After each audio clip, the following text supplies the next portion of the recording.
Boa noite, comunidade acadêmica. Sou Andréa Borsato, professora e coordenadora do curso de Educação Física da Uniplac.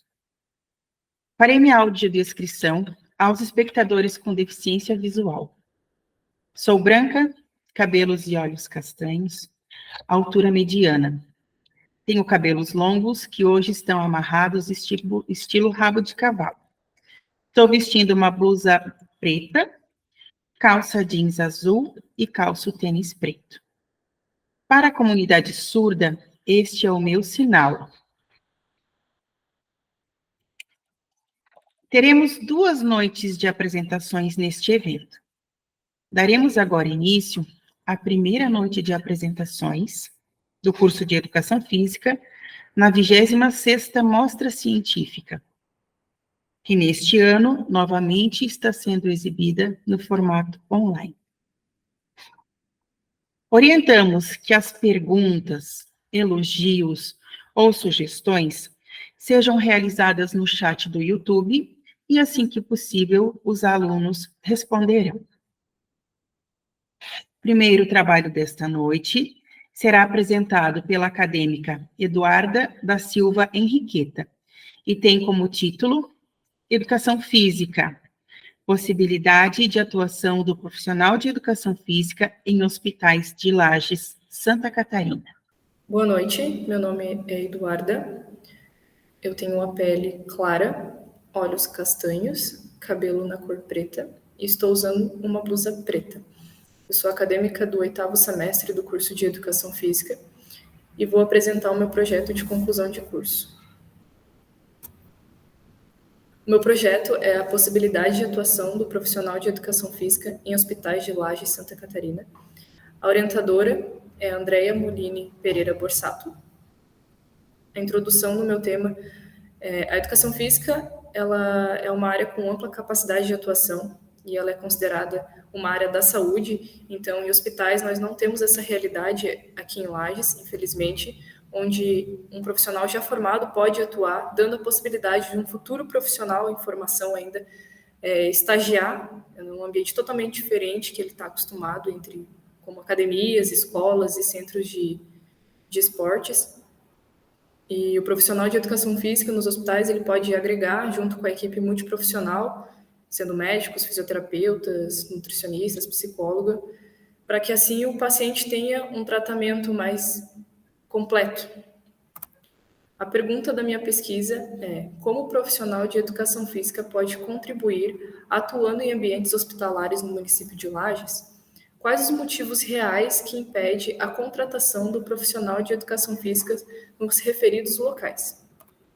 O meu objetivo geral é investigar a possibilidade de atuação do profissional de educação física em hospitais de Lages e como este pode contribuir para o processo de reabilitação dos pacientes. O objetivo específico é compreender qual a visão dos gestores hospitalares sobre as funções que o profissional de educação física pode exercer nos ambientes hospitalares, analisar por que não há profissional de educação física atuando como integrante da equipe multiprofissional nos hospitais e verificar se a estrutura física do ambiente hospitalar oferece condições para o atendimento de qualidade dos profissionais de educação física. O meu referencial teórico é a educação física e a saúde em hospitais, legislação que ampara os profissionais de educação física na atuação em ambientes hospitalares, possibilidade de intervenções dos profissionais de educação física em ambientes em atendimento aos pacientes hospitalizados e a prática exitosa realizada para os profissionais de educação física em ambientes hospitalares brasileiros. A metodologia é uma pesquisa básica descritiva com coleta de dados em pesquisa de campo. A amostra a pesquisa foi desenvolvida em 12 hospitais aqui de Lages, que enquadram os requisitos seguintes: ambientes, emergência, ala de internamento, centro cirúrgico e unidade de terapia intensiva. Participaram do estudo, de forma espontânea, profissionais da área da saúde que exercem o cargo de gestor nos referidos hospitais, sendo uma enfermeira, a qual exerce a função de gestora no Hospital C, e um bacharel em administração hospitalar que exerce o cargo de diretor executivo do Hospital B. A minha técnica de coleta de dados foi através de entrevistas semi-estruturada, juntamente com um gravador de voz. Essas foram realizadas em datas e horários pré-definidos e agendados nas dependências dos hospitais participantes da pesquisa, que contou com um roteiro previamente elaborado com perguntas abertas, às quais os entrevistados tinham a liberdade de expor a sua opinião e acrescentar, agregar algum posicionamento importante ao estudo. A análise de dados deu-se a partir da abordagem qualitativa, através da triangulação entre o referencial teórico e as respostas apresentadas nas entrevistas. Os resultados estão apresentados em tabelas, trazendo recursos para discussão e conclusão por intermédio dos referidos procedimentos. Aqui está as minhas perguntas que eu fiz para os gestores dos hospitais. Eu senti a diferença entre eles é que um hospital deu respostas mais breves, focadas naquilo que eu havia perguntado.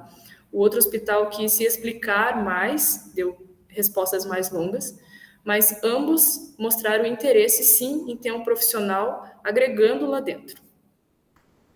As minhas considerações é contribuir com a possibilidade de contratação do profissional de educação física para a atuação dos hospitais em Lages, Santa Catarina. E aqui está algumas referências que eu utilizei para o desenvolvimento do meu trabalho, do referencial teórico também.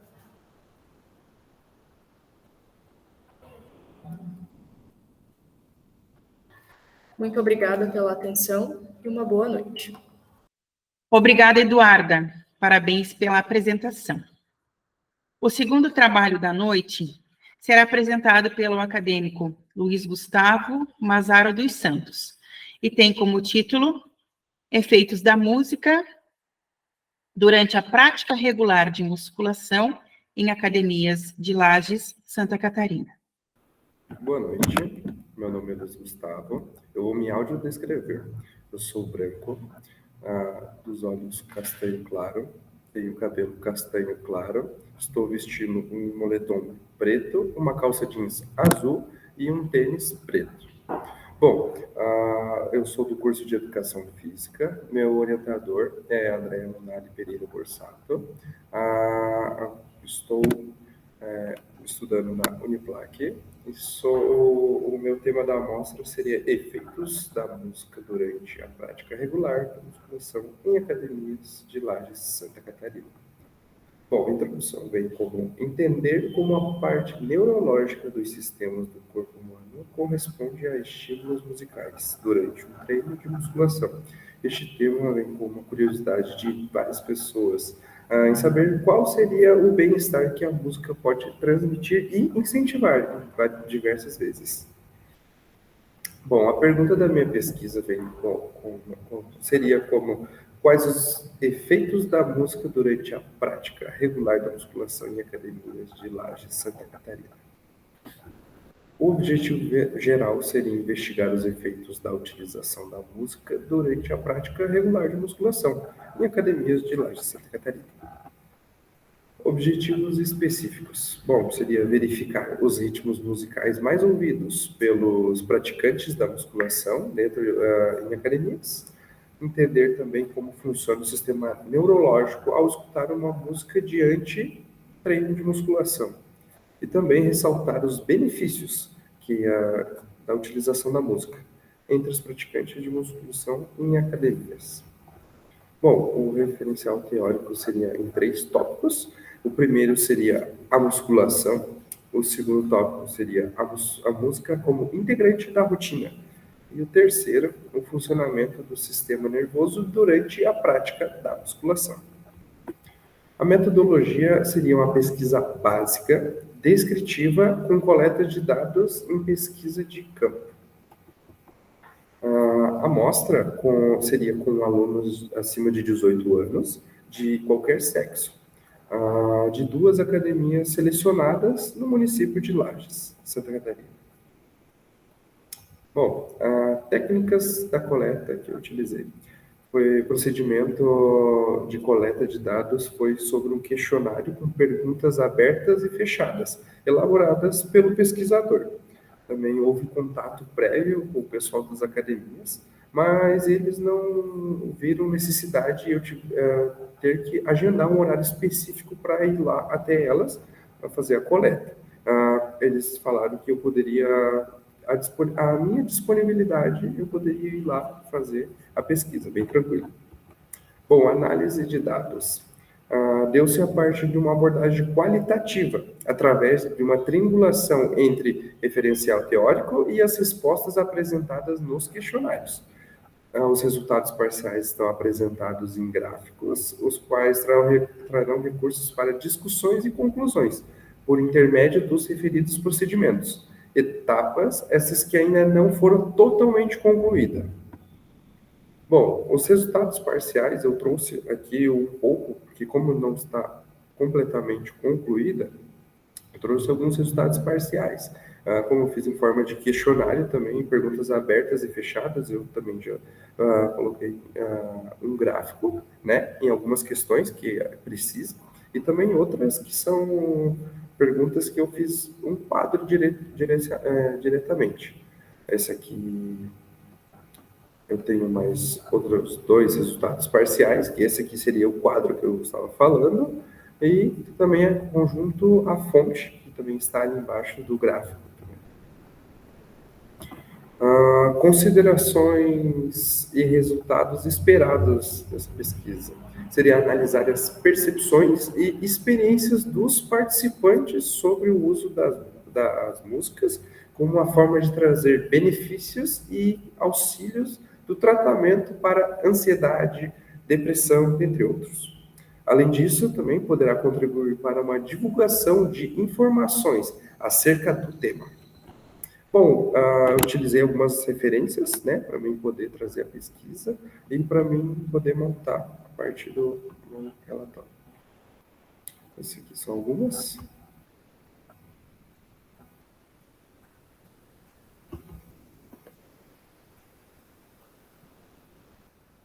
Bom, seria isso mesmo. Uma boa noite, muito obrigado.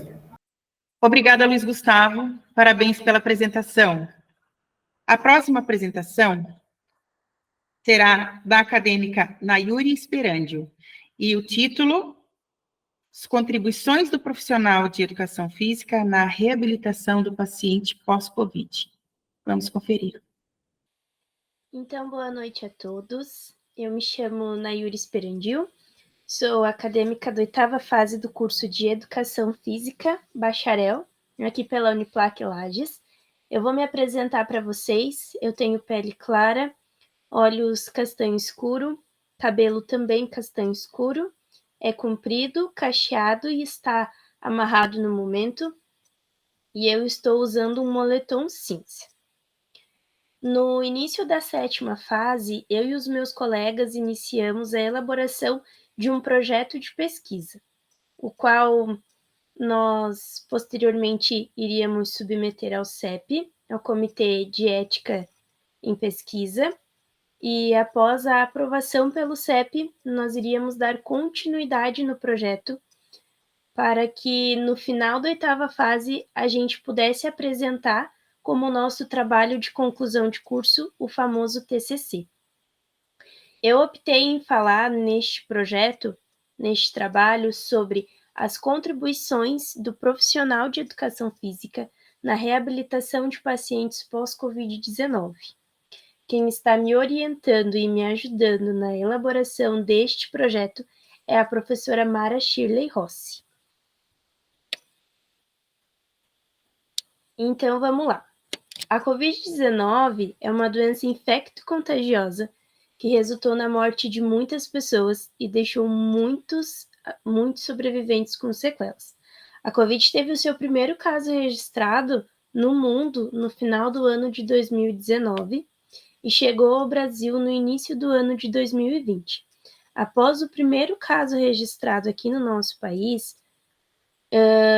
depois deste primeiro caso, foram registrados mais de 37 milhões de casos ativos e mais de 700 mil mortes em decorrência dessa doença. Após isso, foi decretado pandemia nacional e mundial. O processo pós-internamento da COVID é um processo que exige muita atenção. Exige essa atenção para que o paciente venha ter uma boa qualidade de vida e boas condições de saúde. E a reabilitação é o primeiro passo para que isso aconteça e é de muita importância. Um profissional de educação física é capacitado e muito importante nesse período. É este profissional que é responsável por uma boa reabilitação e para que o paciente venha ter boas condições pós-período doença. É o profissional de educação física que é responsável por focar no desenvolvimento motor e cognitivo do paciente, performance corporal, funções musculares, prevenção de lesões, movimentos do dia a dia e ações que antes da doença eram bem realizadas e após a doença são executadas com dificuldade.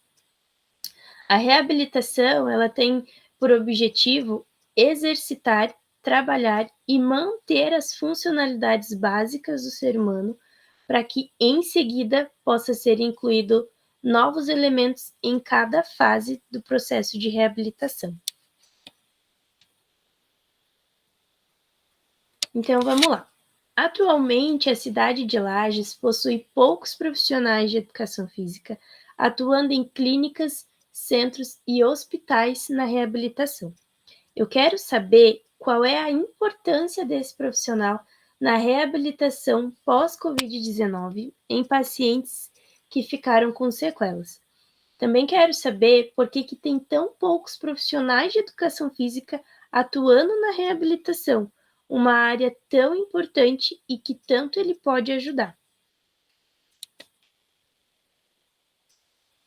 Então, dentro do meu trabalho, eu tenho um objetivo geral e alguns objetivos específicos. O meu objetivo geral dentro dessa pesquisa é investigar as contribuições do profissional de educação física no processo de reabilitação de pacientes com sequelas pós-Covid-19, frequentadores de um espaço de reabilitação em Lages. Os meus objetivos específicos são 3. O primeiro deles é registrar os procedimentos adotados pelo profissional de educação física na reabilitação de pacientes acometidos pela COVID, bem como os resultados alcançados. O meu segundo objetivo específico é apontar as sequelas comumente apresentadas após a contaminação pela COVID-19. E terceiro, eu quero relatar as sequelas apresentadas pelos frequentadores do espaço de reabilitação após a infecção da doença. Então, ali eu penso em fazer um comparativo, entre o meu segundo objetivo e o terceiro, com o que eu vou ver dentro deste espaço de reabilitação e também com uma revisão bibliográfica. Então, vamos lá. Eu penso em fazer um referencial teórico com base em 3 subtítulos, vamos dizer assim, ou 3 temas. O primeiro deles, eu quero falar sobre a COVID-19. Eu optei em falar por esses 3 assuntos para que no desenvolvimento do trabalho eu consiga unir os 3 e assim chegar aos meus objetivos e também a solucionar a minha pergunta de pesquisa, o meu problema. Então, primeiro capítulo, eu penso em falar sobre a COVID-19. Falar o que é a COVID, qual que é a história da doença, quais são os sintomas, os dados, qual é o grupo de risco e quais são as sequelas pós-COVID-19. No segundo capítulo, eu penso em falar sobre a reabilitação. O que é a reabilitação? Qual é a sua importância? E quais são os profissionais capacitados para trabalhar nessa área? E no terceiro capítulo, eu quero falar sobre o profissional de educação física. quais são as funções desse profissional, quais são as áreas que ele pode atuar e qual que é o papel desse profissional na reabilitação. Lembrando que tudo isso que eu falei agora é com base numa revisão bibliográfica. Então, vamos lá. O que essa pesquisa, ela se trata do quê? Essa pesquisa, ela se trata de um estudo de caso com base num questionário que foi aplicado com o profissional de educação física desse espaço de reabilitação. Foi aplicado a este profissional 8 perguntas abertas de forma descritiva, com respostas descritivas, e eu vou fazer um estudo de caso com base nas respostas que este profissional me deu. Eu também tenho alguns resultados esperados dentro dessa pesquisa. Eu espero, com essa pesquisa, demonstrar a importância do profissional de educação física na reabilitação de pacientes acometidos pela COVID e também destacar a grande contribuição deste profissional na reabilitação de forma geral. Penso que assim se faz necessário incentivar os espaços que trabalham com a área da saúde, que incluem seu quadro de funcionários profissionais de educação física, para que haja acompanhamento durante todo o tratamento, pré, durante e pós o período da doença. Então, com isso, eu finalizo a minha apresentação, agradecendo a todos a paciência e a compreensão e a atenção. Muito obrigada a todos que assistiram e tenham todos uma boa noite. Obrigada, Mayuri. Parabéns pela apresentação. O próximo trabalho será apresentado pela dupla de acadêmicos Igor Lima Sá e Tássila Coelho Valente, e tem como título Benefícios da prática recreativa do vôlei câmbio para o público da terceira idade. Então, boa noite a todos. Meu nome é Igor Lima Sá, tenho cabelos pretos, pele branca, olhos castanhos, estou usando um moletom da educação física. Boa noite a todos, eu me chamo Tássila Coelho Valente, tenho pele clara, olhos castanhos e cabelo castanho e estou usando um suéter azul marinho. Vou falar um pouco sobre o nosso trabalho, então. O nosso tema, então, é benefícios da prática recreativa do vôlei câmbio para o público de terceira idade. A nossa orientadora, então, é a professora Andréia Munali Pereira Borsato, e somos acadêmicos do curso de Educação Física. O vôlei câmbio é uma modalidade que estimula a adesão de idosos ao meio esportivo. Se insere na vida de seus praticantes, agregando benefícios que a sua forma recreativa oferece aos adeptos da modalidade. A qualidade de vida de um idoso que pratica vôlei câmbio é capaz de melhorar em vários aspectos, como, por exemplo, na preservação de sua saúde física, mental e social, permitindo as novas amizades e trazendo condições de autonomia e liberdade. Vou falar, então, sobre a pergunta da nossa pesquisa, que foi, então, quais os benefícios da prática recreativa do vôlei câmbio para o público de terceira idade. Nosso objetivo geral, então, foi conhecer os benefícios da prática recreativa do vôlei câmbio para o público praticante da modalidade no município de Lages, Santa Catarina. Nossos objetivos específicos, então, foi conhecer o perfil sociodemográfico dos participantes do estudo, identificar os principais fundamentos recreativos ligados à modalidade e analisar, então, a importância da recreação através da prática da atividade física em questão para o público de terceira idade a partir de 60 anos. No referencial teórico, então, no capítulo 1, a gente abordou o tema Importância da atividade física para o envelhecimento saudável, e dentro do capítulo 1, os subtítulos de envelhecimento, saúde e qualidade de vida. No capítulo 2, foi abordado o tema de vôlei câmbio e como subtítulo a recreação e a competição. A metodologia. A nossa pesquisa é uma pesquisa básica descritiva, com coleta de dados em pesquisa de campo. Vou falar um pouco, então, sobre a nossa amostra. Então, fizeram parte da população da pesquisa 35 alunos de terceira idade, acima de 60 anos, de sexo masculino e feminino, praticantes da modalidade de vôlei-câmbio na cidade de Lages, Santa Catarina. As nossas técnicas de coleta de dados. Os dados do estudo foram coletados através de um questionário com perguntas abertas e fechadas, que foram elaboradas pelos pesquisadores e tem por objetivo abordar os benefícios da prática recreativa do vôlei-câmbio para o público de terceira idade, que são os praticantes da modalidade. Vou falar sobre, então, a nossa análise de dados. Então, os dados foram analisados pela modalidade quanti-qualitativa, através de triangulação entre o referencial teórico e as respostas apresentadas nas entrevistas e dados estatísticos, percentual, média e desvio de padrão. O nosso gráfico teve, então, os resultados parciais.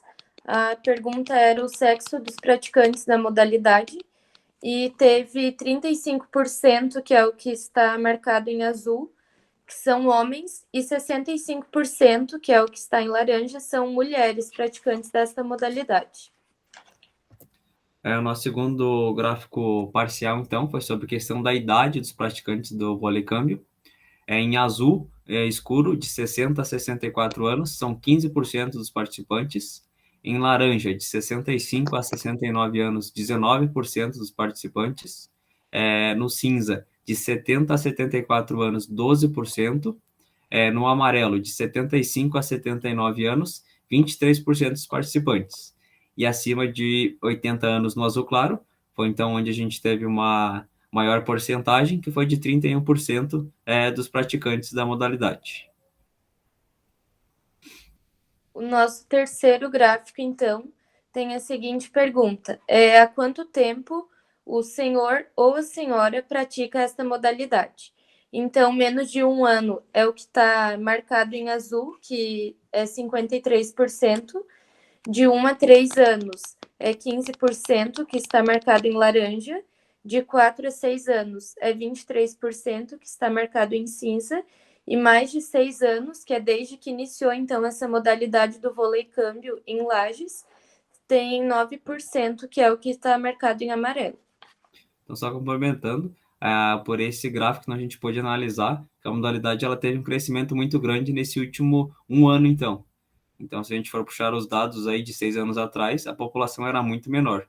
E nesse último ano de 2023, então, a gente teve uma alta muito grande na modalidade do vôlei-câmbio, aqui na cidade de Lages.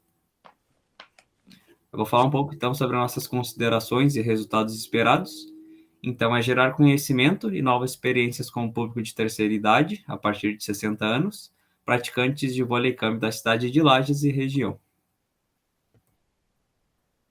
E aqui estão algumas das nossas referências utilizadas na pesquisa. Então, seria isso o nosso trabalho. Boa noite a todos. Boa noite. Parabéns ao Igor e à Tássila pela apresentação.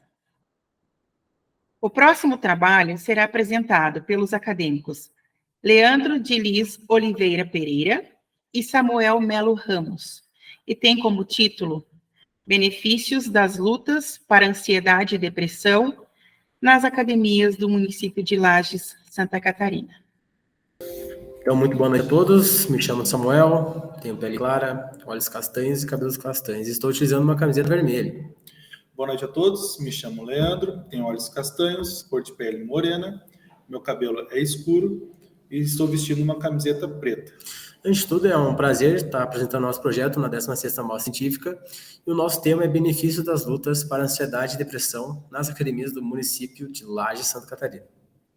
Acadêmicos, Leandro Delis e Samuel Melo Ramos. A orientadora do projeto, Andréia Munali Pereira Borsato, e o curso Educação Física. Antes de tudo, a gente vai estar falando sobre a nossa introdução do nosso projeto. Ansiedade e depressão representam desafios significativos para a saúde mental em todo o mundo, afetando milhões de pessoas. Este estudo visa investigar os potenciais benefícios das atividades de luta, como boxe, capoeira, muay thai e jiu-jitsu, como uma abordagem complementar ao tratamento tradicional para essas condições.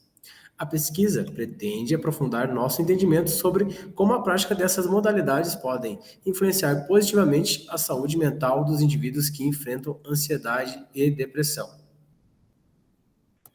Pergunta de pesquisa: como as lutas contribuem para a diminuição da ansiedade e depressão nos praticantes no município de Lages, Santa Catarina?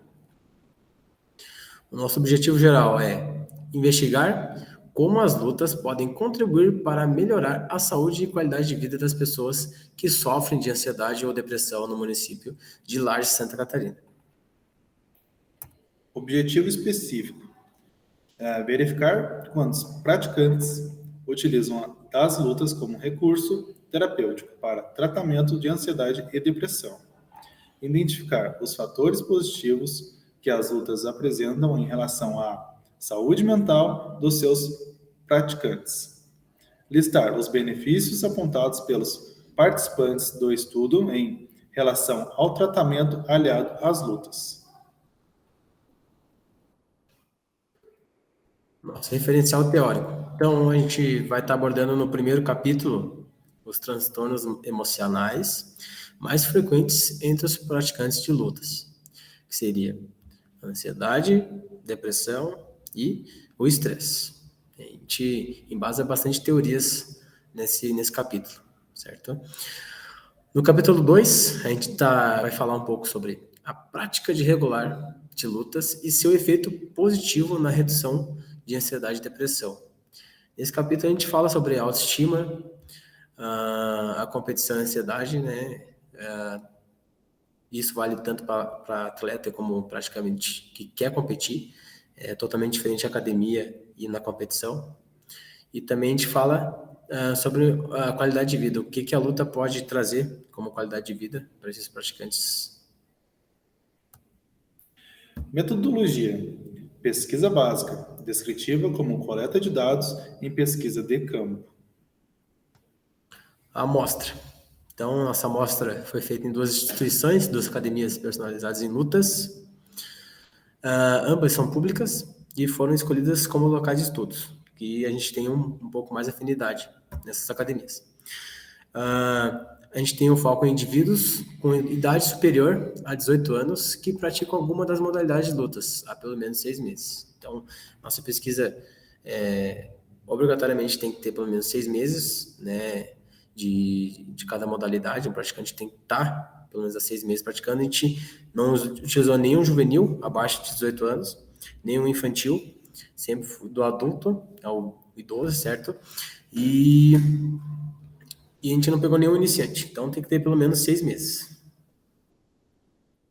Técnicas de coleta de dados.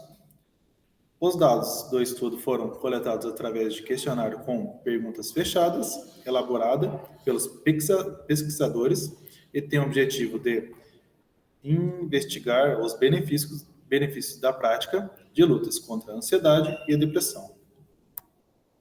A nossa análise de dados foi realizada utilizando a abordagem quantitativa, combinando informações do referencial teórico com as respostas dos questionários e dados estatísticos. No caso, seriam o percentual, enfim, essas coisas. Resultados parciais. Como o meu colega Samuel falou, nós temos 4 modalidades, que é o boxe, o jiu-jitsu, o muay thai e a capoeira. Nós ainda estamos encerrando a coleta e a análise. Nós tivemos ênfase na letra B, de todas as modalidades, onde boxe teve 39,5%, capoeira teve 39%, jiu-jitsu teve 38,3% e muay thai, que teve ênfase maior na letra B, que foi de 45,8%. A letra B, ela busca sobre aumento de concentração mental, desenvolvimento em habilidades e conquistas pessoais, treinar 1 a 2 horas por sessão, aumento de autoconfiança e na autoestima, os sintomas diminuíram frequentemente e a sensação de alívio e de estresse diminuíram. Então, eu e o Leandro, a gente utilizou a letra B como um enfoque maior, né, nos benefícios, que a gente queria saber dos praticantes, dos participantes, se esses benefícios realmente trazem, né, as lutas trazem para a vida deles. Então, a gente deixou esses benefícios na letra B, certo? E foi onde teve uma maior análise, maior até agora, certo? São resultados parciais e a gente está finalizando a nossa análise, certo? Então, nossas considerações e resultados esperados. Espera-se observar melhorias significativas nas medidas de qualidade de vida, aptidão física, autoestima e uma redução substancial nos níveis de ansiedade e depressão entre os praticantes de lutas, crendo que este estudo contribuirá para fortalecer a compreensão da relação entre a prática de atividade de luta e saúde mental, fornecendo assim informações valiosas para profissionais de saúde, como psicólogos, e pacientes que buscam abordagens complementares no tratamento dessas condições. Essas seriam nossas referências, onde nós buscamos em artigos e livros. Então, nossa data de corte aí foi um pouco mais atualizada, entre 2010 até 2023. Certo, pessoal? Muito obrigado a todos. Obrigado pela atenção. Uma boa noite, espero que tenham gostado. Parabéns, Leandro e Samuel. Orientamos que as perguntas, elogios e sugestões sejam realizadas no chat do YouTube e, assim que possível, os acadêmicos responderão. A próxima apresentação será realizada pela acadêmica Adriana dos Santos Muniz e é intitulada A Importância da Natação no Desenvolvimento das Crianças. Boa noite. Irei falar inicialmente minha autodescrição. Sou mulher, tenho cabelos castanhos escuros e mechas claras nas pontas. Tenho olhos castanhos médios. Estou usando uma jaqueta azul e óculos.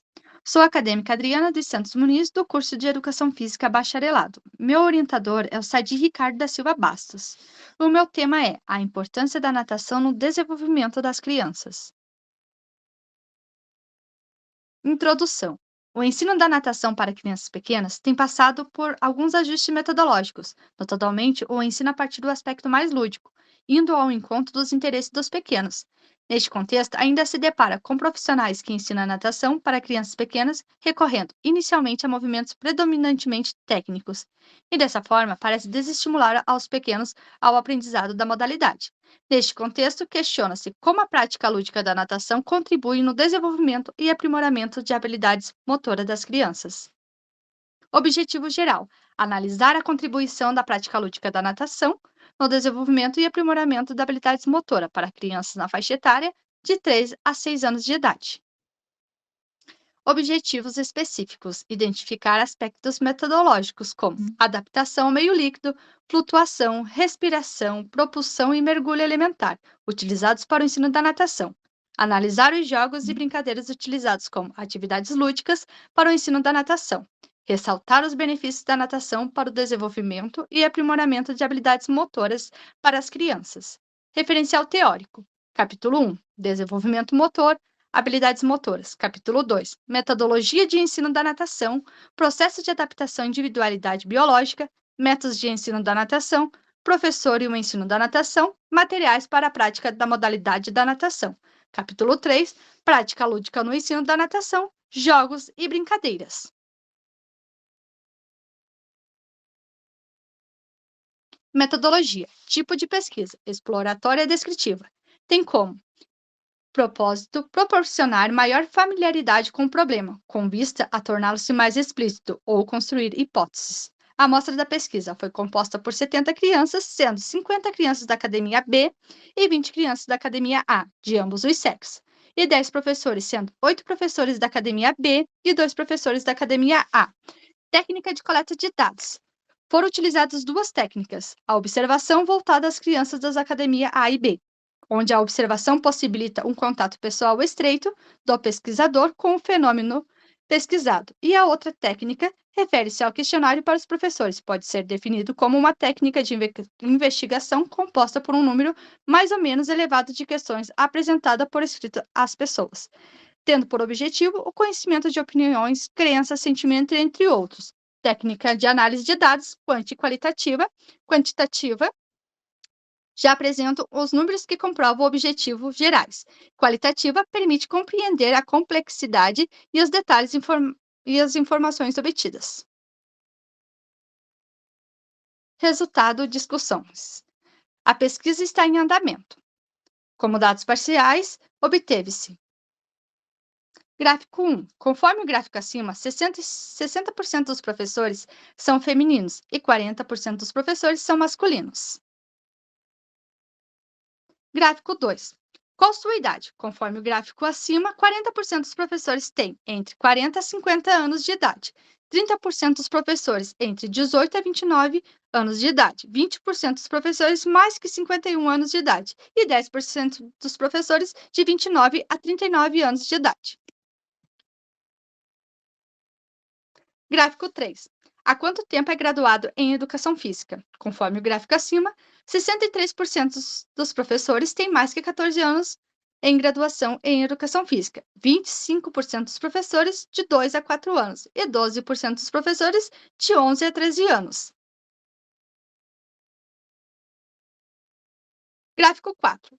Há quanto tempo ministra a aula de natação para as crianças? Conforme o gráfico acima, 63% dos professores ministram suas aulas há mais que 14 anos, 13% dos professores de 8 a 10, 12% dos professores de 5 a 7 anos e 12% dos professores de 2 a 4 anos.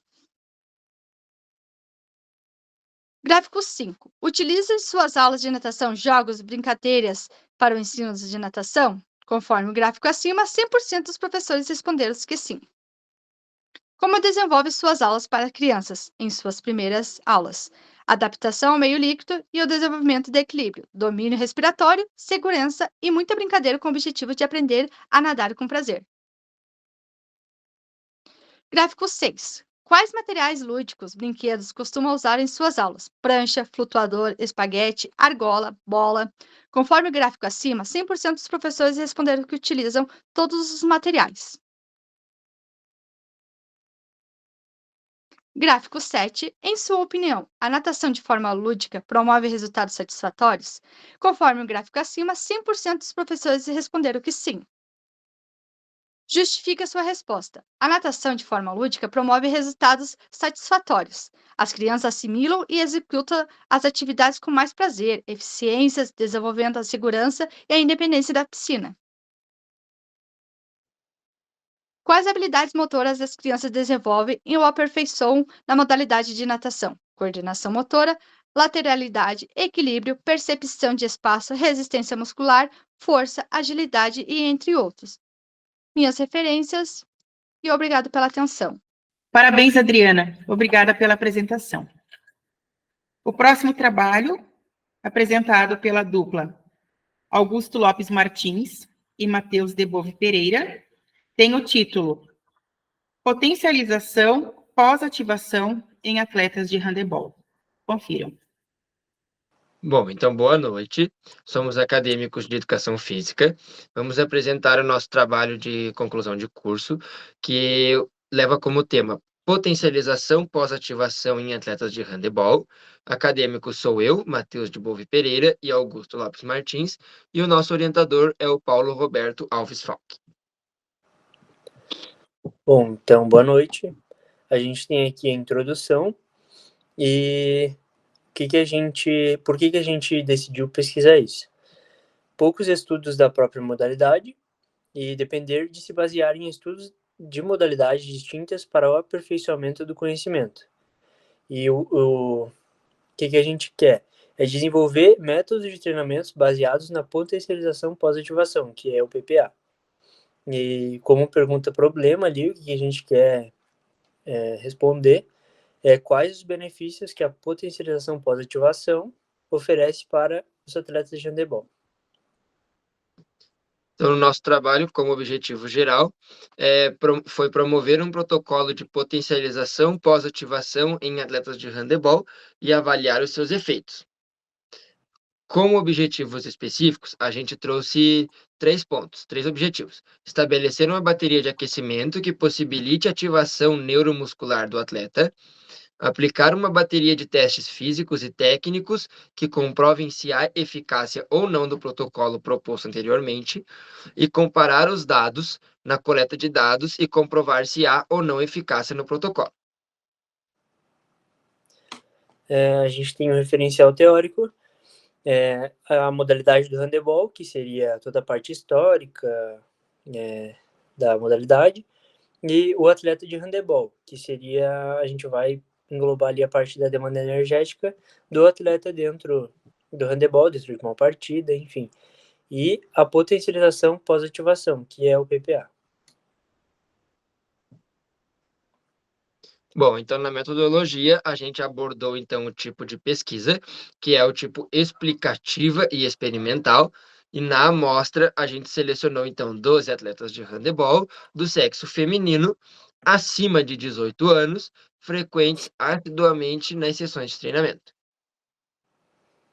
Então aqui a gente tem as técnicas de coleta e análise de dados, o protocolo adaptado de potencialização pós-ativação. Então, ali, nos primeiros quadrados amarelos, na primeira fileira, a gente tem o protocolo usado, e na fileira de baixo a gente tem o nosso protocolo, que foi adaptado, né?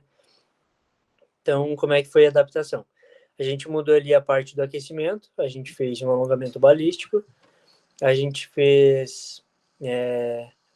a gente inverteu ali a parte da corrida estacionária pelo salto contra movimento, e a gente diminuiu o tempo no primeiro intervalo, tempo de descanso.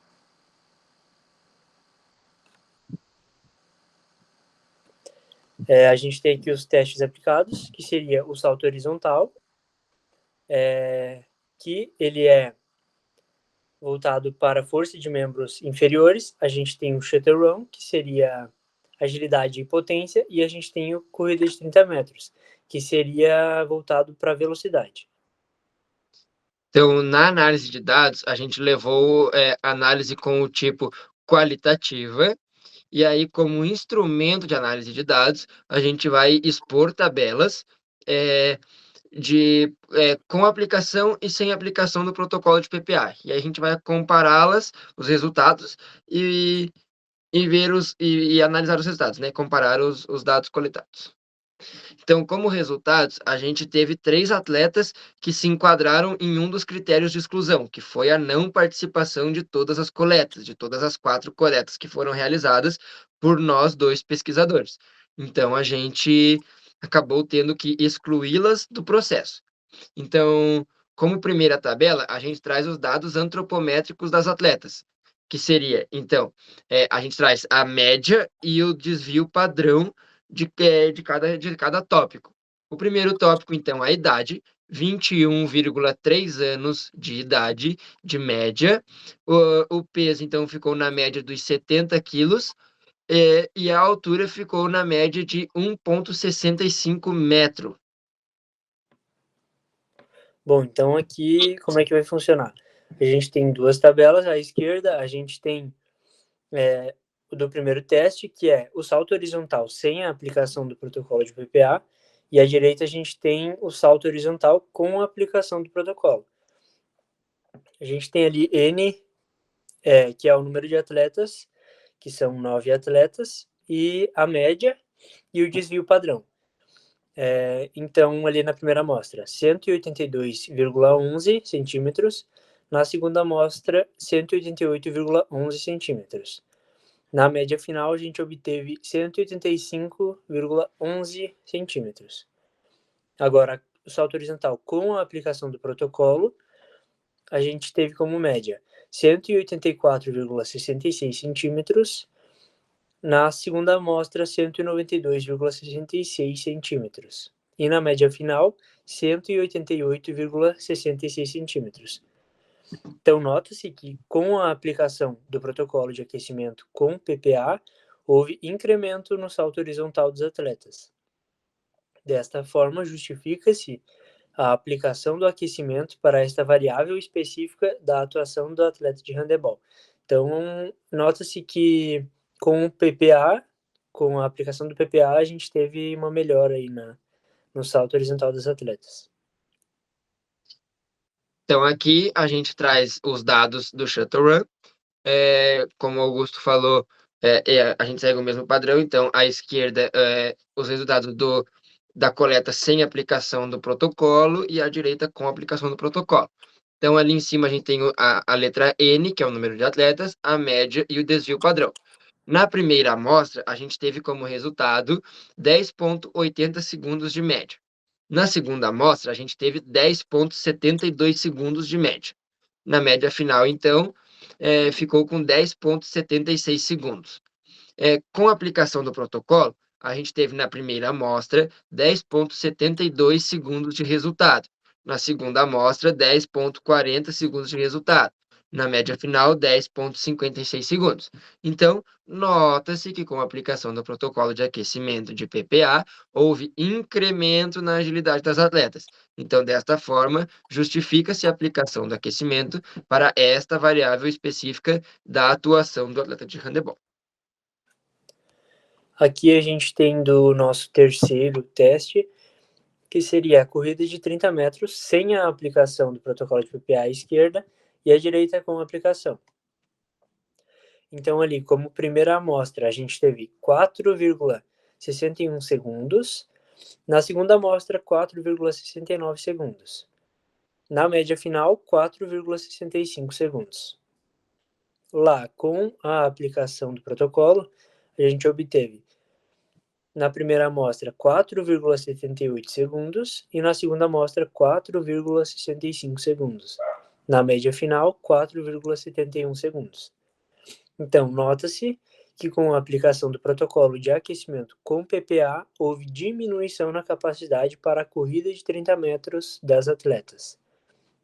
Desta forma, para esta variável específica da atuação do atleta de handebol, o protocolo de aquecimento com PPA não demonstra a melhor efetividade. Então, nota-se que com o PPA, a gente houve diminuição, acabou tendo diminuição na corrida de 30 metros das atletas.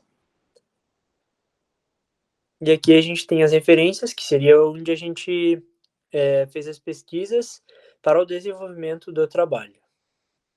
Então, boa noite e obrigado pela sua atenção. Boa noite, obrigado. Parabéns ao Augusto e ao Matheus. Obrigada pela apresentação de vocês. O próximo trabalho é das acadêmicas Maria Gabriela Auras e Roberta Costa Círico. E o título do trabalho é Resposta do Sistema Imunológico em Mulheres Adultas durante um ciclo de treinamento físico. Boa noite a todos. Nós somos acadêmicas do curso de Educação Física da Uniplac, estamos cursando o 8º semestre e viemos apresentar para vocês o nosso projeto de conclusão de curso, o qual é intitulado Resposta do Sistema Imunológico em Mulheres Adultas durante um ciclo de treinamento físico. Boa noite, meu nome é Maria Gabriela Auras, tenho cabelos claros, pele clara, uso óculos e estou vestindo uma jaqueta preta com um moletom. Meu nome é Roberto, tenho cabelos e olhos castanhos, pele clara, estou usando uma jaqueta azul e um moletom de educação física preto. O nosso orientador é o professor Irã Nazareno dos Santos. Então, os efeitos dos exercícios físicos à saúde têm sido bem documentados. Entre estes benefícios, encontra-se sua influência positiva no sistema imunológico, como cita no estudo realizado na Universidade Beth da Inglaterra, que contou com dados de outros estudos das décadas de 1980 e 1990. Nosso projeto traz a seguinte pergunta-tema. Sendo assim, será questionado quais as respostas do sistema imunológico identificado por biomarcadores em mulheres adultas de 20 a 40 anos de idade, após frequentarem um programa de exercício físico com 6 semanas de duração. O nosso objetivo geral é analisar a resposta do sistema imunológico de mulheres entre 20 e 40 anos de idade, após frequentarem um programa de exercício com duração de 6 semanas. Os nossos objetivos específicos são os seguintes. Comparar a resposta do sistema imunológico de mulheres por biomarcadores durante e fora de um período de treinamento por exercício físico. Verificar a resposta do sistema imunológico de mulheres por biomarcadores durante e fora de um período de treinamento por exercício físico. E analisar a resposta do sistema imunológico de mulheres por biomarcadores durante e fora de um período de treinamento por exercício físico. O nosso referencial teórico ele foi composto por 3 capítulos, sendo o primeiro falando sobre o exercício físico e com um subcapítulo que fala sobre mulher e o exercício físico. Já o segundo, ele fala um pouco sobre o nosso sistema imunológico. Já o subcapítulo fala sobre o sistema imunológico feminino. E o nosso terceiro capítulo é os marcadores biológicos, que são o lactato e a creatinina. A nossa metodologia de pesquisa foi a seguinte, é uma pesquisa quase experimental, descritiva, com coleta de dados em pesquisa de campo. Já a nossa amostra, ela foi composta por 10 mulheres na faixa etária de 20 a 40 anos, sendo 5 mulheres ativas fisicamente e 5 mulheres sedentárias. Esse ciclo teve uma duração de 6 semanas. As técnicas de coleta de dados. A pesquisa foi realizada em parceria com o curso de Biomedicina, onde eles auxiliaram na coleta sanguínea e eles realizaram a análise do sangue utilizando a centrífuga e os reagentes necessários para os exames. O procedimento de coleta de dados aconteceu através de exames sanguíneos, os quais foram lactato e creatinina. Já a análise de dados, ela deu-se a partir dos resultados obtidos nas coletas sanguíneas através do comparativo de ambos. Bom, essa é a nossa primeira coleta. Ela é sobre o lactato. Eu vou falar um pouquinho sobre o que é o lactato. Os músculos produzem lactato, aumentando gradualmente com a intensidade do exercício. Em certa intensidade do exercício, ele aumenta. Isso se chama o limiar de lactato. Ele é utilizado para determinar a intensidade do treinamento e também para mostrar se ocorre efeito fisiológico desejado no seu atleta. Bom, como o lactato é produzido durante o exercício físico, a gente pode ver que as ativas fisicamente, que são representadas pela linha laranja, tiveram resultados maiores do que as sedentárias, que são representadas pela linha azul. A maioria das ativas tiveram resultados muito bons e as sedentárias tiveram um resultado meio linear, todos um resultado muito parecido. Essa é a primeira coleta da creatinina. A creatinina é uma substância produzida pelos músculos e é responsável por fabricar energia para que ela aconteça a contração muscular. Ela é eliminada do corpo através dos rins e sua concentração no sangue é um indicador importante da função renal. Bom, a creatinina, então, as meninas ativas são o laranja. A gente pode ver que 2 delas tiveram resultados altos, 3 tiveram resultados muito parecidos com as sedentárias, 2 sedentárias tiveram resultados melhores que ativas. Então, a gente está buscando na segunda coleta e após realizar a análise, a gente quer mostrar que esses 2 exames, o lactato e a creatinina, eles interferem no sistema imunológico feminino. E as nossas considerações, o aumento do lactato e da creatinina durante o ciclo de treinamento, tendo em vista que as participantes foram divididas entre sedentárias e outras ativas fisicamente. Como a Roberta falou, a gente pode ver que, sim, a atividade física influencia muito no nosso sistema imunológico. Aqui são algumas referências que a gente utilizou no decorrer do trabalho, tanto no referencial teórico, na metodologia. Essas foram as nossas. Então, boa noite a todos, muito obrigada pela atenção. Boa noite. Parabéns, Maria Gabriela e Roberto. Obrigada pela apresentação de vocês.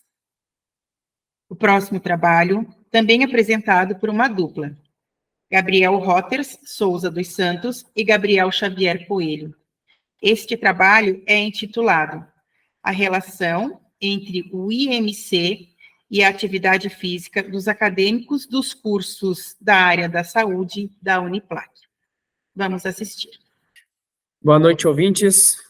Somos acadêmicos da 8ª fase de Educação Física. Estamos aqui para apresentar nosso trabalho para a amostra científica, com o tema de A Relação entre o IMC e a Atividade Física dos Acadêmicos dos Cursos da Área da Saúde da Uniplac. Meu nome é Gabriel Roters e estou com o meu colega de classe, Gabriel Xavier, nosso orientador de trabalho, Paulo Alves Falck, nosso curso, então, propriamente dito, Educação Física. O tema proposto na pesquisa se relaciona com a diminuição da prática de atividade física, determinando um estilo de vida menos ativo e, consequentemente, aumento de massa corporal dos indivíduos. Essa relação de atividade física e índice de massa corporal precisa ser verificada para que a intervenção dos profissionais da área da saúde se faça eficiente no enfrentamento desse problema mundial. Bom, há uma preocupação dos autores, nossa, em verificar se os profissionais da saúde responsáveis pela saúde de seus pacientes entendem a necessidade do autocuidado e da preocupação com a sua própria saúde. Ou seja, antes da gente cuidar das pessoas, nossos pacientes, a gente tem que estar com a nossa saúde em dia, né? E atender sempre bem e buscar sempre orientação e cuidado. Bom, através disso, a Organização Mundial da Saúde, a OMS, ela afirma que hoje a obesidade é um dos problemas mundiais mais enfrentados no mundo, né? Bom, essa pesquisa ela tem o intuito de demonstrar a realidade dos acadêmicos dos cursos da área da saúde, da Uniplac, em relação ao seu índice de massa corporal e a prática de atividade física. Bom, a gente então vai determinar o perfil dos estudantes da Universidade da cidade de Lages, em Santa Catarina. Bom, o controle de peso ele engloba uma série de diferentes fatores. Entre eles estão mudança de hábito, estilo de vida, rotina, alimentação e frequência de atividade física. A gente sabe que hoje o IMC ele não é o único método para verificação, mas ele é hoje um dos mais usados por ele ser um método prático em grandes populações, como é o caso da população acadêmica. Então, passando para o objetivo geral, então a gente vai investigar o índice de massa corporal e sua relação com a prática de atividade física em acadêmicos do curso da área da saúde de uma universidade de Lages, Santa Catarina. Então, passando para o objetivo específico, então, o tema proposto ele tem o intuito de classificar e relacionar os acadêmicos do curso da área da saúde, aqui da Uniplac, com a diminuição da prática da atividade física e, consequentemente, com o aumento do índice de massa corporal, o IMC. Portanto, a gente busca conscientizar a necessidade do autocuidado, como o Gabriel falou, o próprio bem-estar e também o entendimento dos acadêmicos com o aumento da massa corporal e os riscos que ela pode trazer. Bom, no referencial teórico nós temos 3 tópicos no nosso trabalho. O primeiro seria método IMC, de medição corporal propriamente dito, que ele é considerado hoje, como eu já falei, não é o único, mas ele é o mais usado para diagnosticar a obesidade, por ser simples e um método passível de comparação, né? É um método muito empregado, então, na identificação da obesidade, e o IMC ele tem recebido uma boa aceitação por estudiosos por ser um método prático e simples de aplicação. Como atividade física e saúde, a gente trouxe também uma citação do Blair, Lamonté e Nishaman, 2004, que ele diz que, de fato, a atividade física contribui para a integridade física humana e, de certa forma, trazendo fatores positivos também para o fator acadêmico. Tá? Terceiro tópico, então, relação entre IMC e atividade física.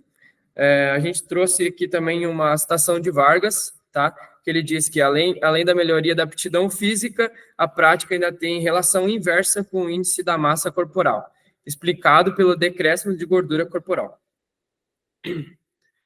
Então, passando para a metodologia da amostra, a amostra da pesquisa ela será constituída por 308 acadêmicos, jovens e adultos de ambos os sexos, do curso da área da saúde de uma universidade de Lages, Santa Catarina, no ano de 2023, devidamente matriculados e cursando. Para uma amostra com grau de confiança de 95% e população total de 1.541 universitários do curso da saúde de uma universidade de Lages, Santa Catarina. Sobre a técnica de coleta de dados, utilizará para a coleta de dados um questionário adaptado, tendo como base o protocolo de questionário internacional de atividade física, Matsudo 2021, para coletar os dados sobre atividade física e a fórmula IMC, peso e altura. E para responder aos objetivos do estudo, elaborou-se um questionário com perguntas fechadas, todas com conceitos relacionados ao IMC do participante, como idade, peso, altura e tempo em minutos, de atividade física, exercício físico semanal. E passando para análise de dados, trata-se de uma pesquisa descritiva, que, segundo o ponto de vista de Gil, 1991, visa descrever características de uma determinada população ou estabelecimento de relações entre variáveis, envolvendo o uso de técnicas de coleta de dados padronizadas, como questionário, e também a observações sistemáticas. Assume, em geral, a forma de levantamento com os cursos de físio, enfermagem, medicina, educação física e etc. Então, a gente trouxe aqui também umas perguntas do questionário que a gente colocou no questionário. Então, a primeira delas ali, qual curso você está matriculado, que fase você está cursando, qual sua idade, qual seu gênero sexual, quanto você pesa em quilos, quanto você tem de altura em metros, e de forma em geral sua saúde está na primeira opção excelente, segunda boa, terceira regular e na quarta ruim. Bom, aqui a parte de resultados e discussões, como está escrito ali no slide, então a nossa pesquisa ainda ela está em andamento, né? Esse é um resultado parcial, então. A gente teve, então, um resultado de 310 acadêmicos no total. A amostra tem como característica ser a sua maioria do gênero feminino, com 220 respostas, 71% da população. Masculino, 90, sendo 29%, sendo com maior frequência de respostas o curso de Educação Física, com 67 respostas, ou seja, 21,6%. Com faixa etária de 18 a 25 anos, sendo o maior número de respostas, 270 respostas, então, com 87,1%. Com a demonstração dos dados coletados na presente pesquisa, é importante ressaltar que, ao calcular a MC, é fundamental a gente saber considerar se a pessoa ela é uma pessoa esportista, ou seja, uma pessoa ativa, uma criança ou um idoso. O índice de massa corporal ele não pode ser interpretado do mesmo jeito para uma pessoa sedentária, por exemplo. As questões que a pesquisa incorpora a esta análise, principalmente com os hábitos diários dos universitários, o que dá ainda mais sentido aos resultados. Então, sendo assim, a análise de dados coletados da amostra da presente pesquisa ficou dessa forma. Então, no total, 310 acadêmicos, 209, que se dá 67,4% peso normal, 2 acadêmicos, que se dá 1%, estão abaixo do peso, 70 acadêmicos, que se dá 22,6%, estão com sobrepeso, 22 acadêmicos, que se dá 7,1% com obesidade grau 1, 4 acadêmicos, que se dá 1,3% obesidade grau 2, e 3 acadêmicos, que se dá 0,6% com obesidade grau 3. Portanto, então, 32% dos acadêmicos, que se dá 97 acadêmicos, estão com sobrepeso e obesidade, que pode se relacionar ao fato que o estudante universitário, ele representa um público cujo estilo de vida tem situações exclusivas, né, só do próprio acadêmico. Então, na correria do dia a dia, com falta de tempo, ele vai ter uma ausência de refeição, vai comer lanches rápidos, com pouco valor nutricional, e além disso, tem o sedentarismo, tem o excesso de peso, e também tem outros fatores de risco cardiovascular que estão nesse grupo. Aqui, então, são as principais referências do nosso trabalho, e seria isso. Boa noite a todos e obrigado pela atenção. Boa noite. Parabéns pela apresentação de trabalho aos Gabriéis e obrigada pela apresentação. O próximo trabalho será apresentado pelos acadêmicos Bruno Alves Zappellini Branco e Caetano de Ataíde Rosário. O título deste trabalho é Impacto do exercício físico no tratamento do estresse e ansiedade. Olá, pessoal. Nosso tema nessa mostra científica, vamos falar sobre o TCC. E o nosso tema do TCC seria os impactos do exercício físico no tratamento do estresse e ansiedade. Eu me chamo Caetano de Ataíde Rosário, estou de moletom bordô e boné, tenho a pele branca. Meu nome é Bruno, estou de jaqueta cinza, minha pele é branca e o meu cabelo é preto. Nosso orientador é o Luiz Fraga e o nosso curso é Educação Física Bacharelado. E o nosso tema seria uma pesquisa bibliográfica. Nós iremos falar um pouco mais sobre. E agora o Bruno vai falar um pouco sobre a nossa introdução. Então, a nossa introdução, por que a gente escolheu esse tema, foi porque nos últimos anos as doenças mentais tiveram um aumento, ainda mais após a Covid-19, e assim foi algo que chamou a atenção nossa para a gente fazer o nosso TCC e também aliado, ansiedade e estresse ao exercício físico. Então, é algo que a gente está pesquisando, está gostando e achando bem bacana.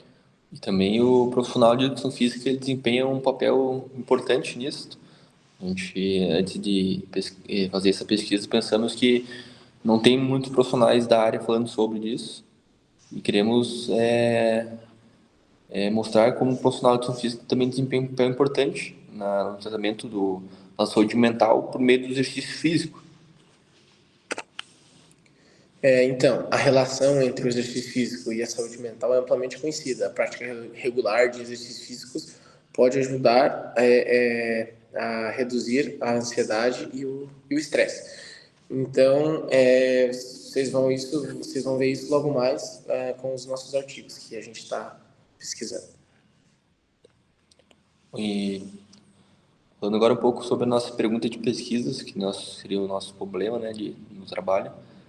E assim sendo, os exercícios físicos podem ajudar a reduzir a ansiedade, a depressão e o estresse. Com o avanço da tecnologia no mundo contemporâneo, as pessoas acabaram ficando muito sedentárias. Os exercícios físicos podem, inclusive, ser uma das medidas recomendadas no tratamento de transtornos mentais, que normalmente inclui psicoterapia e uso de medicamentos. Então, baseado nessas perguntas, nós estamos fazendo o nosso referencial teórico, baseado nessas perguntas, né, para nós formularmos nossa pesquisa, nosso tema TCC. Também pensamos nessas perguntas pelo fato das pessoas estarem mais sedentárias e a ansiedade e o estresse é o que mais está, nos tempos atuais, é o que mais se vê por aí, né? E baseado nisso, iremos falar um breve resumo também de como estamos fazendo o nosso referencial teórico. E o objetivo geral, o Bruno também vai falar um pouco sobre.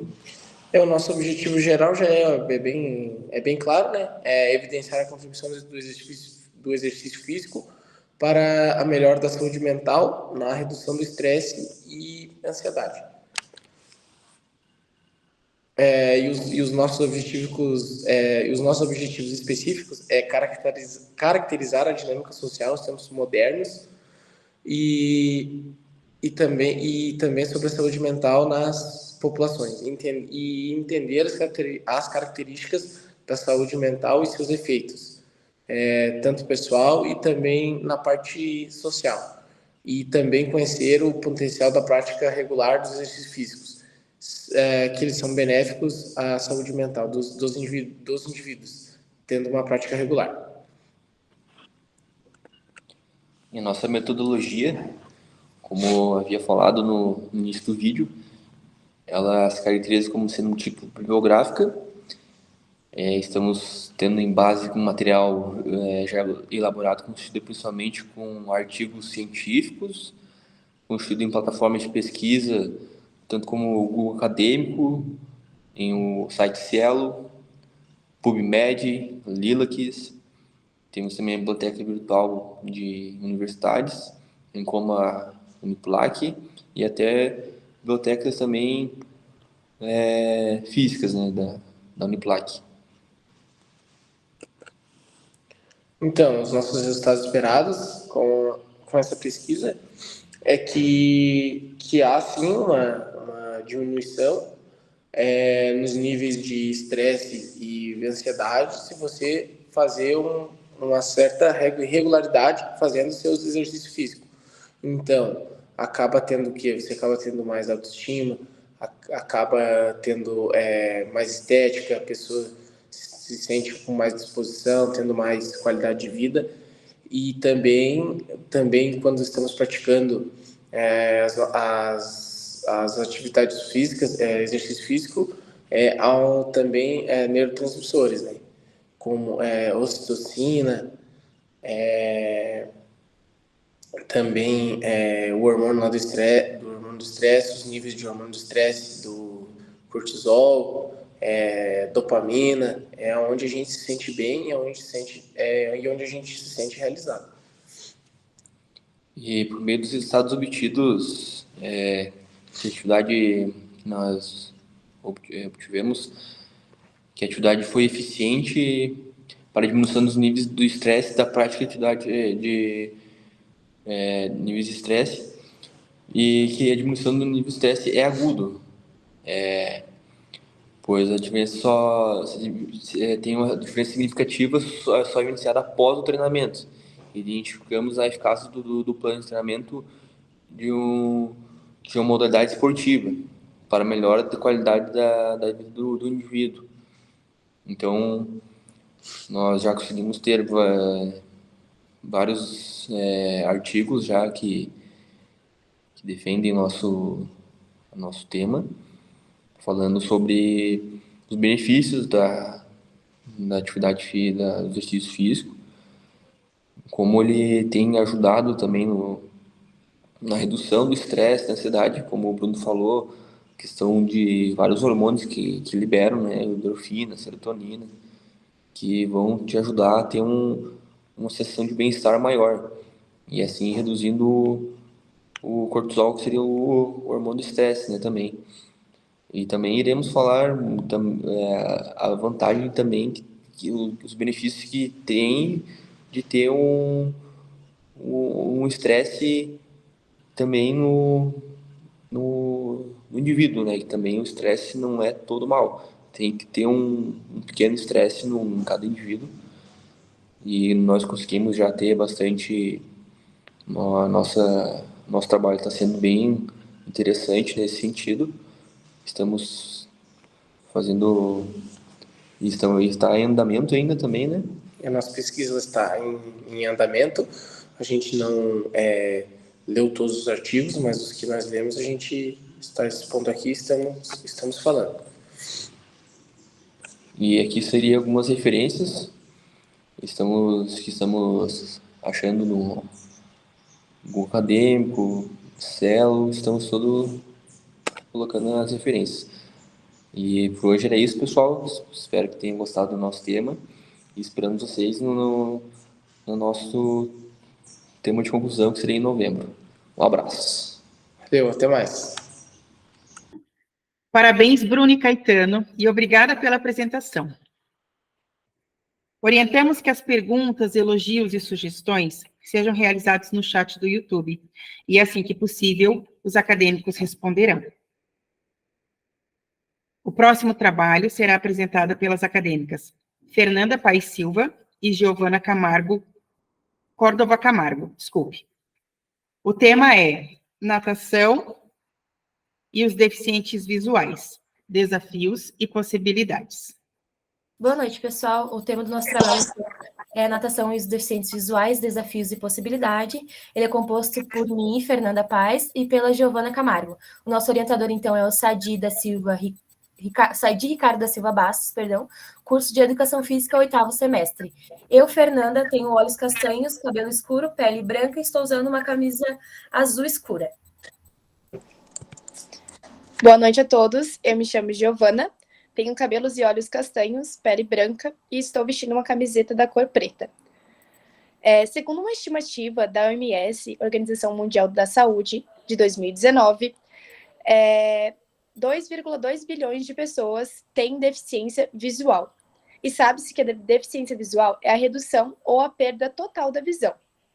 E os seres humanos, eles tendem a confiar e utilizar principalmente ela para fazer as suas tarefas do dia a dia. Por isso, ela está extremamente ligada à coordenação motora. Neste sentido, a natação é um dos esportes mais completos que existe, pois desenvolve melhorias das capacidades físicas, como a resistência muscular, coordenação motora e a condição cardiorrespiratória.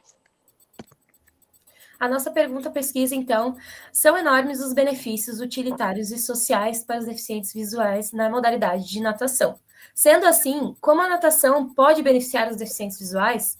Quais as dificuldades enfrentadas pelos deficientes visuais para a prática da natação? Qual a importância de se ter profissionais de educação física capacitados para trabalhar com esses grupos especiais? O nosso objetivo geral é investigar como a natação pode beneficiar os deficientes visuais. Os objetivos específicos, então, são evidenciar os fatores positivos que a natação pode trazer para os deficientes visuais, listar os benefícios psicológicos que o deficiente visual pode adquirir ou adquira devido à prática da natação, investigar a importância dos profissionais de educação física capacitados para trabalhar com esse grupo de pessoas com deficiência visual, que possuem deficiência visual, e investigar se as academias e instituições possibilitam, então, uma estrutura para receber o público deficiente. Agora, no nosso referencial teórico, a gente inicia com o capítulo 1, falando sobre a deficiência visual. A gente fez 3 capítulos, os deficientes visuais e a sociedade, e deficientes visuais e seus desafios. Nos deficientes visuais, a gente conceitua o que é a deficiência visual e os seus tipos, o que ela acarreta para o deficiente visual nos aspectos psicológicos, emocionais e físicos. Já nos deficientes visuais da sociedade, a gente aborda, então, os deficientes visuais ao decorrer da história dentro da sociedade, como elas eram tratadas, quais as possibilidades de inclusão, tudo relacionado sobre a história até atualmente, como eles são vistos dentro da sociedade.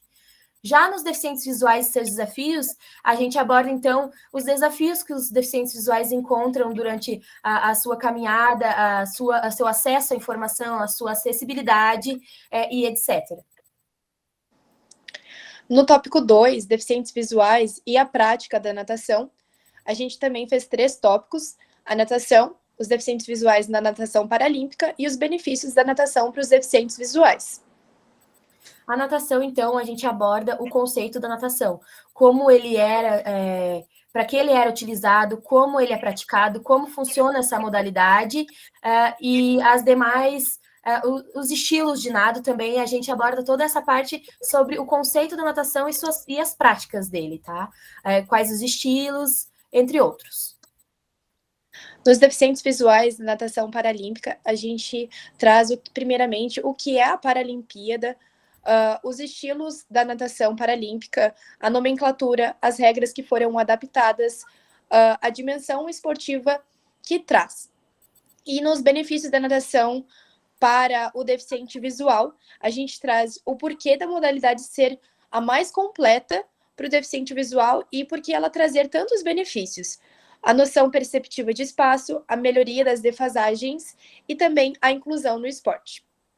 Já no terceiro capítulo, então, a gente vai trazer somente um tópico, que é os profissionais de educação física e a natação. A gente fala, então, dos profissionais de educação física dentro da modalidade e também nas práticas pedagógicas escolares. A história, como foi feito o primeiro livro, qual a data da primeira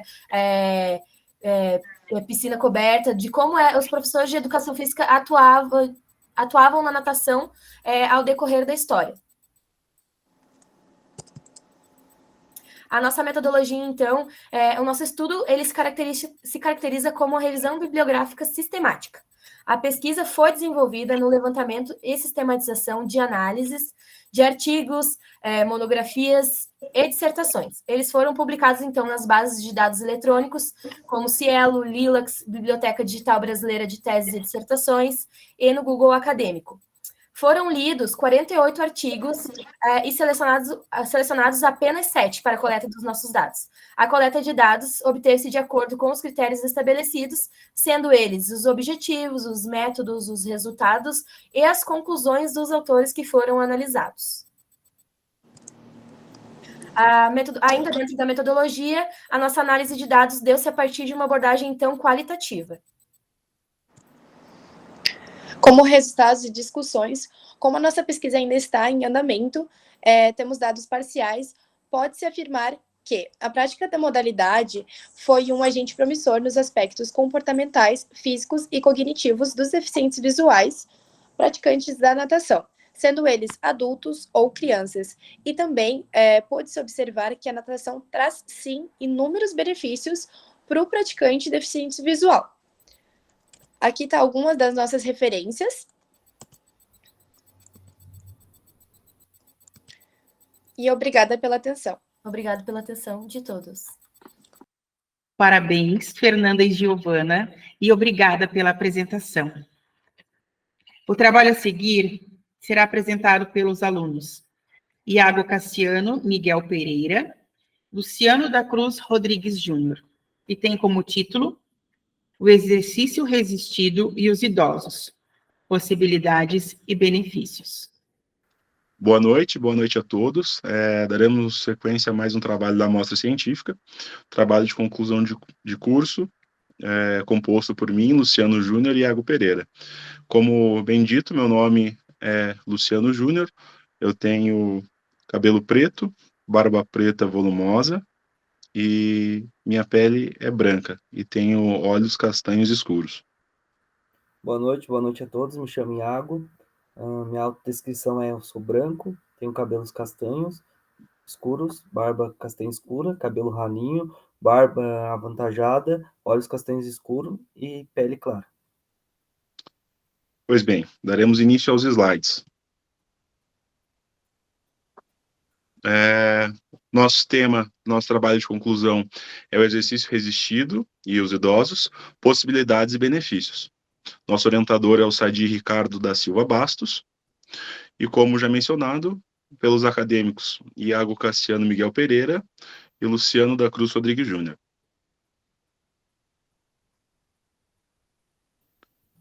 Pois bem, a nossa introdução é o número baixo de idosos que frequentam as academias no Brasil. Consecutivamente, a gente não conseguiu dados regionais que expressassem esse número de praticantes na nossa cidade. Daí onde veio a nossa vontade em querer entender mais, né? E surgiu essa grande dúvida para estar montando o nosso trabalho. Também agregado o frio, que é algo que é muito forte em nossa região, e a pandemia com o Covid-19, que afetou em si de um modo global todas as áreas, mas também para que a gente pudesse entender um pouco mais. Juntamente ao isolamento social que esses idosos sofrem muitas vezes, e a perca de espaços comunitários para a prática do exercício, né? E como a prática dos exercícios resistidos contribuem na melhoria da saúde em idosos no município de Lages, fazendo que fosse um grande e-book para que os profissionais que estão em formação e os já formados pudessem ter esse dado e poder trabalhar em cima de melhorias, né? Como o Luciano elucidou a questão da pergunta do nosso tema, como a prática de exercício resistido contribui para o público idoso, o nosso objetivo vem em frente a isso, que é investigar como a prática de exercícios resistidos contribui para a saúde do público idoso em academias em Lages, Santa Catarina. Objetivos específicos: elencar os motivos que levam os idosos a frequentar as academias, ressaltar os benefícios dos exercícios resistidos para o público idoso, abordar quais exercícios resistidos são indicados ao público idoso. Nosso referencial teórico compõe o primeiro capítulo referente aos idosos, questão da definição do idoso, o princípio prevalente de doenças em idosos, os efeitos do envelhecimento do público idoso. O capítulo 2 já traz uma questão envolvendo os exercícios resistidos e os efeitos na saúde física, mental e social do idoso. E o capítulo 3 já traz uma contribuição do profissional com o trabalho do idoso, na saúde do idoso, no caso.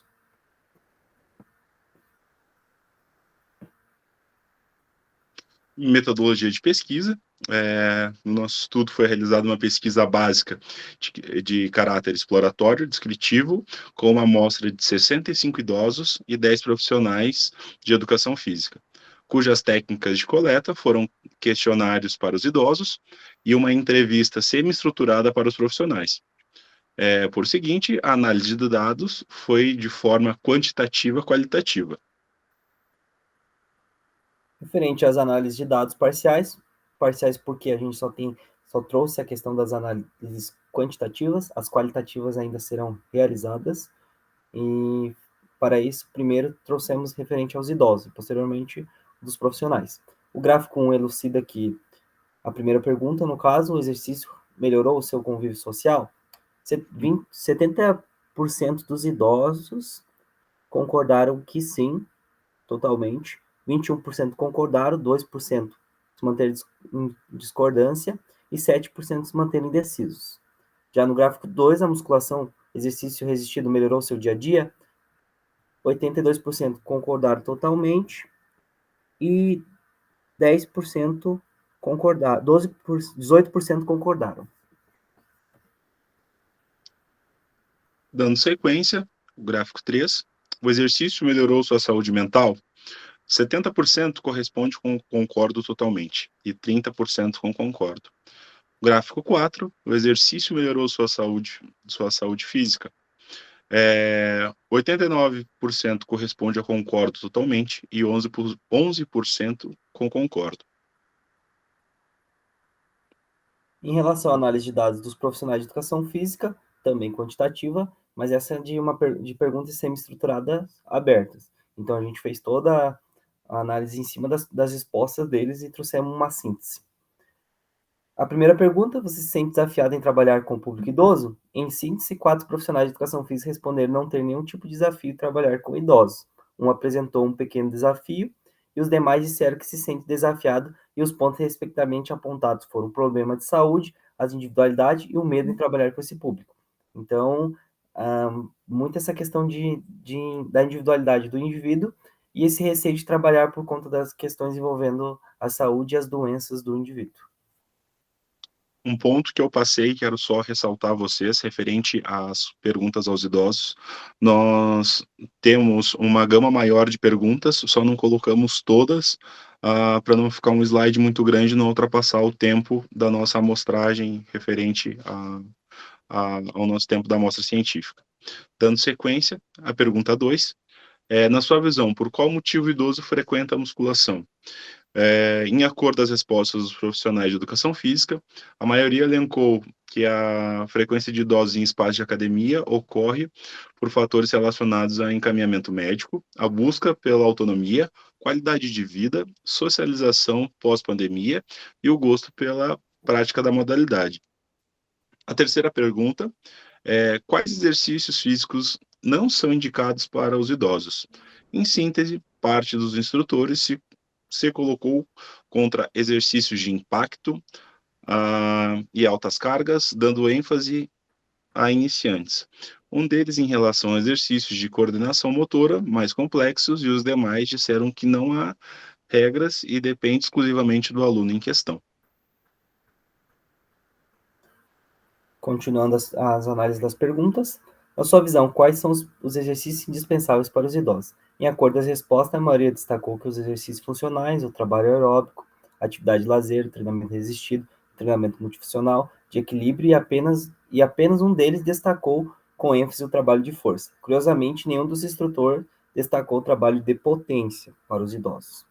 A pergunta 5, como os exercícios resistidos melhorou as atividades diárias dos alunos?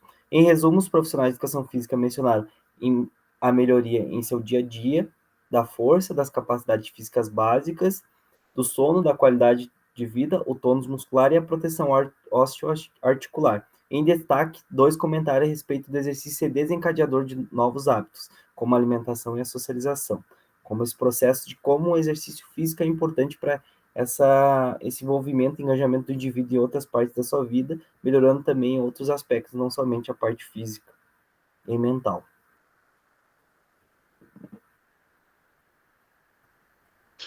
Referente às nossas referências, ressalto a vocês aqui que, de fato, nós colocamos todas as nossas referências. Caso alguém tenha ficado com curiosidade ou interesse maior sobre o que nós estamos pesquisando, estarão todos aqui. Eu vou passar de uma forma um pouco mais rápida, mas caso alguém queira, todas as nossas referências já estão dentro dos slides.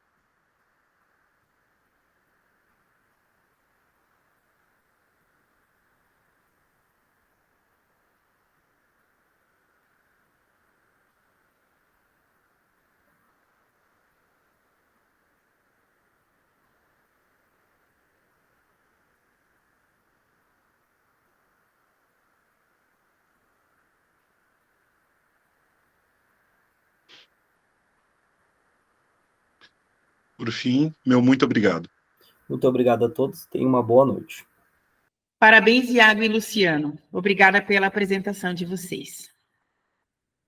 O próximo trabalho, e último desta noite, será apresentado pelo acadêmico Isaías Melo da Silva Júnior. Ele traz informações sobre o seu projeto de extensão, vinculado ao programa de Bolsas Uniedu, que tem como tema Análise de Desempenho, Atletas de Natação, a Sena. Olá a todos, Eu me chamo Isaías Melo da Silva Júnior, sou acadêmico aí do curso de Educação Física e vim apresentar um trabalho no qual o tema é Análise de Desempenho de Atletas de Natação. O trabalho ele foi orientado pela coordenadora e professora Andréa Munali Pereira Borsato e eu sou bolsista do programa do UNEDU. Bom, o projeto de pesquisa e extensão ele está vinculado ao programa de bolsas de estudos do UNEDU. Ele está sendo realizado na ASENA, Associação Serrana de Natação. A associação ela acolhe crianças e adolescentes a partir dos 8 anos de idade para a prática da competição na modalidade de natação. E os atletas, a equipe, ela vem tendo bastante de resultados positivos aí durante o tempo, tanto em treinos quanto competições. Então surgiu a necessidade de ter uma pessoa responsável para catalogar os tempos dos atletas nas provas em que eles competem e também nos treinos. E a pergunta da pesquisa é: a partir da sequência positiva de resultados, surgiu o questionamento: como conseguir catalogar os resultados de tantos atletas com a equipe técnica reduzida que a associação tem? Bom, o objetivo geral é realizar análise de desempenho em treinamentos e competições dos atletas de natação da ASENA. Objetivos específicos. Os objetivos específicos são auxiliar os treinamentos da equipe de natação. O que se encaixa no auxiliar os treinamentos da equipe de natação? Bom, desde a parte de ensinar o atleta cada um dos 4 estilos de nados que tem na natação, também fazer a correção da biomecânica do nado, no qual com essa correção também já vai ajudar na pesquisa a termos resultados positivos dos atletas, que eles vão conseguir ter melhoras nos seus nados, nos tempos e em seus índices. O próximo objetivo é coletar dados de performance para melhoria dos índices dos atletas. O que consistiria o coletar dados? Coletar dados é pegar o tempo dos atletas, tanto em treinos e competições, fazendo simulados nos treinos das provas que eles vão nadar nas competições. Sendo assim, pegar o tempo de um atleta nos 50 metros, nos 100 metros e assim por diante. Próximo objetivo é elaborar um documento com os dados coletados durante treinamentos para futuros estudos. Bom, com os dados coletados dos atletas nas provas, vai ser elaborado esse documento, no qual será armazenado e, assim, no futuro, podermos trabalhar com os atletas em cima desses dados, buscando sempre melhoras em seus tempos. Bom, o bolsista, ele deverá participar dos treinamentos e eventos de competições, para coletar os diferentes tempos e índices dos atletas, e também para auxiliar no treinamento da equipe de natação. O procedimento de coleta de dados ele ocorreu através de uma entrevista semi-estruturada. Como forma de avaliação descritiva, serão realizados feedbacks aos participantes e à equipe técnica a partir dos dados mensuráveis nas coletas dos atletas. Bom, para relatar minha vivência lá com a ASENA, eu separei aqui 5 fotos que mostram bem o caminho até chegar aí na competição. Bom, a primeira foto, que é essa maior aqui, é no clube onde os atletas treinam, no qual tem uma piscina de 25 metros, onde durante os treinos a gente faz simulados, faz tiros de competição, onde nós pegamos e armazenamos os tempos dos atletas. Bom, aqui na piscina também é onde é feita a correção dos nados, onde acompanhamos os atletas durante os 5 dias da semana. Os treinos eles duram em torno de 1 hora, 1h30, e temos bastante de tempo para conversar assim com cada atleta, mostrar para ele o que precisa melhorar também, dar feedbacks positivos, parabenizar eles pelas melhoras nos treinos e assim. A próxima foto foi da competição do estadual que teve em setembro, onde é uma foto de toda a equipe aí, juntamente com o técnico. Já a foto de baixo é antes de começar a competição, onde também é lá no local da competição, onde o técnico reuniu todos os atletas ali sentados em um círculo para conversar assim com os atletas, dar uma palavra de apoio, motivar eles para que eles entrem confiantes na piscina para realizar sua prova com excelência. Já a quarta e a quinta foto são 2 atletas da associação que medalharam em seus respectivos nados, nos seus estilos, ficaram em primeiro lugar tendo a medalha de ouro. Bom, essa foto eu trouxe para representar o que também é um dos objetivos da pesquisa, com o trabalho que nós temos de coletar tempo, melhorar a biomecânica do nado, fazer a análise dos atletas. Esse é um dos objetivos que almejamos, que é colocar mais atletas no pódio, sendo aí campeão da sua modalidade. Bom, alguns dados já coletados que eu trouxe aí. Os atletas, eles tiveram uma competição aí no mês de setembro, no mês passado, onde eu peguei o tempo deles e armazenei aí nesta planilha. Com esses dados, eu pretendo pegar os dados da próxima etapa, que é essa competição que eles foram, é o estadual de natação, ele é dividido em 4 etapas. Eu peguei os dados da terceira, que são estes que estão aparecendo aí na tela, e armazenei em uma planilha. Agora, eles têm acesso a esses dados, no qual nós vamos trabalhar para a melhora desses dados. Então, a quarta etapa ocorrerá em dezembro, onde serão coletados os próximos dados, e através desses dados, em uma planilha, nós vamos ter aí os números que mostrarão se nós tivemos resultados positivos ou negativos. Nós vamos apresentar após dezembro esses dados para os atletas, parabenizar eles também pelos resultados positivos, e caso estejam dados negativos, nós vamos trabalhar também em cima destes dados para obter a melhora para o próximo ano, né, o ano seguinte. E os resultados esperados: auxiliar a associação a construir um acervo de informações dos atletas que possam servir como base para o treinamento e também para a evolução de cada atleta. Futuramente, utilizar os resultados coletados nas análises e pesquisas científicas. Aqui estão algumas referências aí utilizadas no trabalho. E eu agradeço aí a todos e é isso. Muito obrigado. Obrigada, Isaías. Parabéns pela apresentação. Estes foram os trabalhos da primeira noite de apresentações do curso de Educação Física na 26ª Mostra Científica da Uniplac. Gostaríamos de agradecer todos que estiveram conosco neste importante momento da trajetória acadêmica dos nossos alunos. E de parabenizar novamente todas as apresentações. Esta live ficará disponível no canal do YouTube, dentro dos canais de comunicação da Uniplac. Parabenizamos também a equipe organizadora deste magnífico evento. E convidamos todos para que estejam conosco na segunda noite de apresentações. Até amanhã.